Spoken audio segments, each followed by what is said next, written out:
Hello, I'm Bruce Stevens, writer, director and producer, here to answer the question, why are some webcasts so much better than others? With today's focus on productivity, many companies are now using webcasts or webinars to connect with their team and their clients. It is a cost-effective way to communicate and, if done well, can be engaging and memorable. But some webcasts, in fact many video productions, simply miss the mark. Maybe the storyline is confusing or unsupported. Maybe it has technical faults like bad sound. Maybe it's too long, or maybe it's the wrong message for the audience.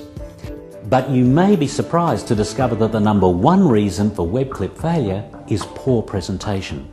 So in just 4 minutes, I'd like to share 5 tips to improve your presentation skills for the next time you're in front of the camera. Tip 1. Remember these two numbers, 3 and 30. It takes 3 seconds for your audience to decide if they like you, and it takes 30 seconds for your audience to determine if they trust you. So spend extra time on your opening words. Make a connection, set an expectation, promise an outcome. Remember, your audience is probably asking, do I really need to watch this? Personal presentation is also important. Are you well dressed and well groomed? Are you rested and confident, or tired and flustered? Is your delivery interesting and clear? The audience radar will detect all these elements and quickly form an opinion. Tip 2. Understand the concept of lost in translation.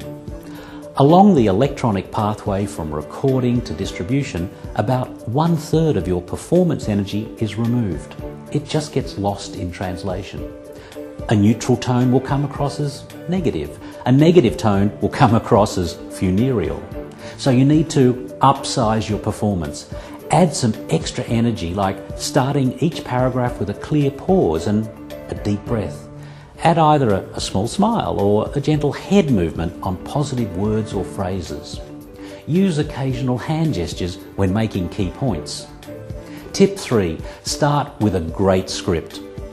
Set aside enough time to craft a script that fully engages the audience.